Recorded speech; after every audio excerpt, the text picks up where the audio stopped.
ಈ ಕಾರ್ಯಕ್ರಮದ ಪ್ರಾಯೋಜಕರು Gadiyar group of companies. Gadiar Group of Companies, synonymous with excellence and innovation, stands as your dynamic partner for progress. Gadiar Group ensures safety as guardians in firefighting and builds vibrant communities in real estate. Building tomorrow, today.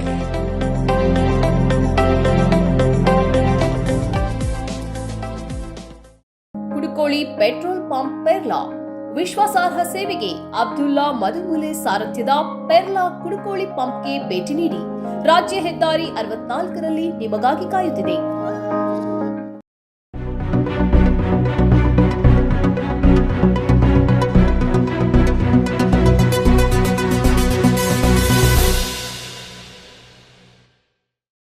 ವೀಕ್ಷಕರೇ, ಸನ್ಮಾರ್ಗ ಸುದ್ದಿ ಸಂಚಯಕ್ಕೆ ಸ್ವಾಗತ. ನಾನು RA Lohani. ನವದೆಹಲಿಯ ಇಂದ್ರಲೋಕ್ ಪ್ರದೇಶದ ರಸ್ತೆಯಲ್ಲಿ ನಮಾಜ್ ಮಾಡುತ್ತಿದ್ದ ಜನರಿಗೆ ಕಾನ್ಸ್ಟೇಬಲ್ ಒಬ್ಬರು ಥಳಿಸುತ್ತಿರುವ ವಿಡಿಯೋ ಸಾಮಾಜಿಕ ಜಾಲತಾಣದಲ್ಲಿ ವೈರಲ್ ಆಗಿದೆ. ಈ ಘಟನೆಯ ಕುರಿತು ದಿಲ್ಲಿ ಪೊಲೀಸರು ತನಿಖೆ ಆರಂಭಿಸಿದ್ದಾರೆ.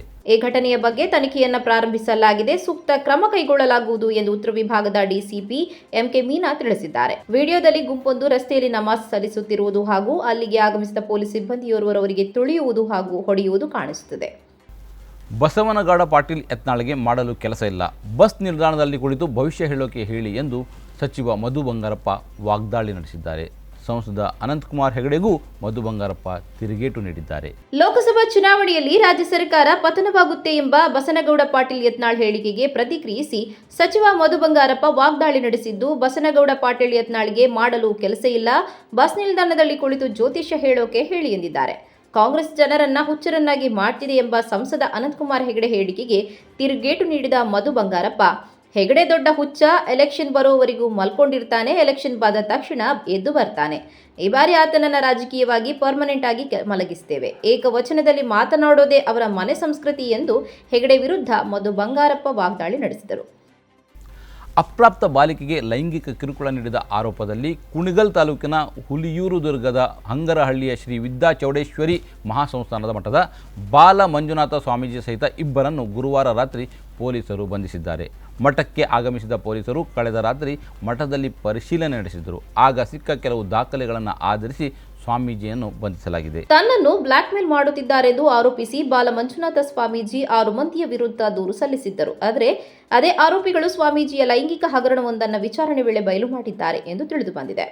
ಈ ಸಂಬಂಧ ಸ್ವಾಮೀಜಿಯವರನ್ನು ಗುರುವಾರ ರಾತ್ರಿ ಜಿಲ್ಲಾ ಪೊಲೀಸ್ ವರಿಷ್ಠಾಧಿಕಾರಿ KV ಅಶೋಕ್ ನೇತೃತ್ವದ ಪೊಲೀಸರು ಬಂಧಿಸಿದ್ದಾರೆ. ಚರ್ಮ ರೋಗಕ್ಕೆ ಚಿಕಿತ್ಸೆ ಕೊಡುವ ನೆಪದಲ್ಲಿ ನನ್ನ ಬೆತ್ತಲೆ ವಿಡಿಯೋ ಮಾಡಿಕೊಂಡು ನನ್ನನ್ನು ಬ್ಲಾಕ್ ಮೇಲ್ ಮಾಡಿ ಹಣಕ್ಕೆ ಡಿಮ್ಯಾಂಡ್ ಇಟ್ಟಿದ್ದಾರೆ ಎಂದು ಸ್ವಾಮೀಜಿಯು ತನ್ನ ಆಪ್ತ ಸಹಾಯಕ ಅಭಿಲಾಷ್ ಸಹಿತ 6 ಮಂದಿಯ ವಿರುದ್ಧ ಫೆಬ್ರವರಿ 10ರಂದು ಪೊಲೀಸ್ ಠಾಣೆಗೆ ದೂರು ನೀಡಿದ್ದರು. ಈ ಕುರಿತು ಪ್ರಕರಣ ದಾಖಲಿಸಿಕೊಂಡಿದ್ದಂಥ ಪೊಲೀಸರು ಅಭಿಷೇಕ್ನನ್ನು ವಿಚಾರಣೆಗೆ ಒಳಪಡಿಸಿದಾಗ ಸ್ವಾಮೀಜಿಯ ಲೈಂಗಿಕ ಕಿರುಕುಳ ಕೃತ್ಯ ಬಯಲಾಗಿದೆ ಎಂದು ಹೇಳಲಾಗಿದೆ. ಲೋಕಸಭಾ ಚುನಾವಣೆಗೆ ಕಾಂಗ್ರೆಸ್ ತನ್ನ ಅಭ್ಯರ್ಥಿಗಳ ಪಟ್ಟಿಯನ್ನು ಶೀಘ್ರದಲ್ಲಿ ಪ್ರಕಟಿಸಲಿದೆ. ಮೊದಲ ಪಟ್ಟಿಯಲ್ಲಿ ಕೇರಳ, ಕರ್ನಾಟಕ, ತೆಲಂಗಾಣ, ಛತ್ತೀಸ್ಗಢ ಮತ್ತು ಲಕ್ಷದ್ವೀಪಗಳಿಗೆ ಸ್ಥಾನ ನೀಡಲಾಗುತ್ತದೆ ಎಂದು ಕಾಂಗ್ರೆಸ್ ಪ್ರಧಾನ ಕಾರ್ಯದರ್ಶಿ KC ವೇಣುಗೋಪಾಲ್ ತಿಳಿಸಿದ್ದಾರೆ. ಮೂಲಗಳ ಪ್ರಕಾರ ರಾಹುಲ್ ಗಾಂಧಿ ಕೇರಳದ ವಯನಾಡ್ನಿಂದ ಸ್ಪರ್ಧಿಸಲಿದ್ದಾರೆ. ಈ ಬಗ್ಗೆ ಸುದ್ದಿಗಾರರೊಂದಿಗೆ ಮಾತನಾಡಿದ ಕಾಂಗ್ರೆಸ್ ಪ್ರಧಾನ ಕಾರ್ಯದರ್ಶಿ KC ವೇಣುಗೋಪಾಲ್ ತಿಳಿಸಿದ್ದಾರೆ. ಕಾಂಗ್ರೆಸ್ ಚುನಾವಣಾ ಸಮಿತಿ ನಿನ್ನೆ ಮೊದಲ ಸಭೆ ಏರ್ಪಡಿಸಿದ್ದು 10 ರಾಜ್ಯಗಳಲ್ಲಿ 6 ರಾಜ್ಯಗಳ ಅಭ್ಯರ್ಥಿಗಳನ್ನು ನಿರ್ಣಯಿಸಲಾಗಿದೆ. ಔಪಚಾರಿಕ ಘೋಷಣೆಯನ್ನು ಶೀಘ್ರದಲ್ಲೇ ತಿಳಿಸಲಾಗುವುದು. ಕರ್ನಾಟಕದಲ್ಲಿ ಸಚಿವರು ಸ್ಪರ್ಧಿಸುವ ಸಾಧ್ಯತೆ ಕಡಿಮೆ. ಬಹುತೇಕ ಸಚಿವರು ಲೋಕಸಭಾ ಚುನಾವಣೆಯಲ್ಲಿ ಸ್ಪರ್ಧಿಸಲು ಆಸಕ್ತಿ ಹೊಂದಿಲ್ಲ. ಇಲ್ಲಿಯವರೆಗೂ ಒಬ್ಬರು ಸಚಿವರು ಮಾತ್ರ ಪಕ್ಷದ ನಿರ್ಧಾರಕ್ಕೆ ಬದ್ಧ ಎಂದು ತಿಳಿಸಿದ್ದಾರೆ.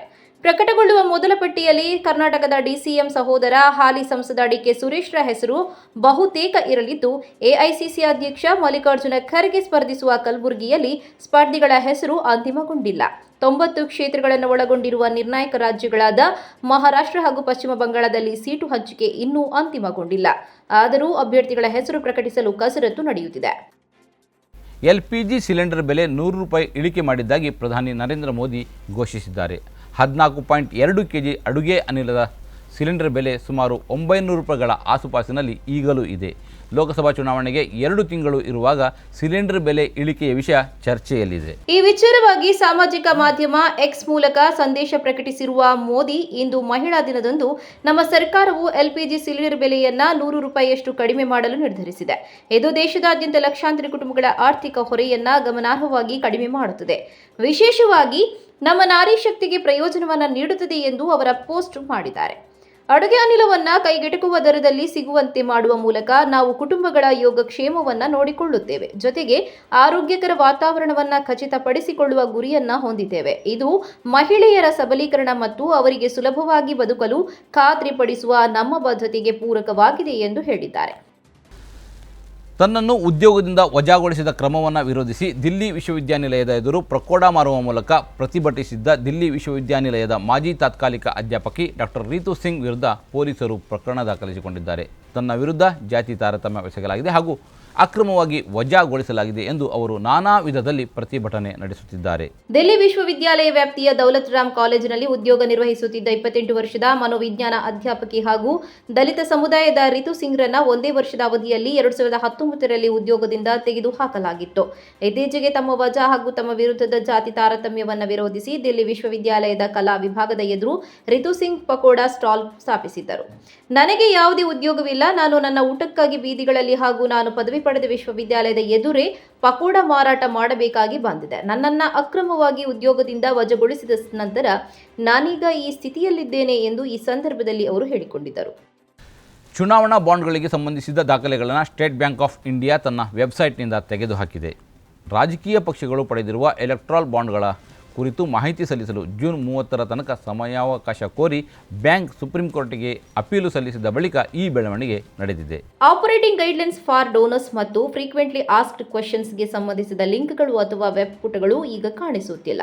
ಮೊದಲ ಲಿಂಕ್ ಅಥವಾ ವೆಬ್ ಪುಟದಲ್ಲಿ ಚುನಾವಣಾ ಬಾಂಡ್ಗಳ ಖರೀದಿ ಕುರಿತ ಕೆಲ ಮಾಹಿತಿ ಇದ್ದರೆ, FAQ ಪುಟದಲ್ಲಿ ಬಾಂಡ್ಗಳ ಕುರಿತು ಮೂಲಭೂತ ಮಾಹಿತಿ, KYC ಅಗತ್ಯತೆಗಳು ಇತ್ಯಾದಿ ಇದ್ದವು. ಫೆಬ್ರವರಿ 15ರಂದು ಚುನಾವಣಾ ಬಾಂಡ್ ಯೋಜನೆಯನ್ನು ಅಸಂವಿಧಾನಿಕ ಎಂದು ಘೋಷಿಸಿ ಸುಪ್ರೀಂ ಕೋರ್ಟ್ ಅದನ್ನು ರದ್ದುಗೊಳಿಸಿತ್ತಲ್ಲದೆ ಏಪ್ರಿಲ್ 12, 2019ರಿಂದ ಚುನಾವಣಾ ಬಾಂಡ್ಗಳ ಮೂಲಕ ದೇಣಿಗೆ ಪಡೆದ ರಾಜಕೀಯ ಪಕ್ಷಗಳ ವಿವರಗಳನ್ನು ಸಲ್ಲಿಸುವಂತೆ SBIಗೆ ಸೂಚಿಸಿತ್ತು.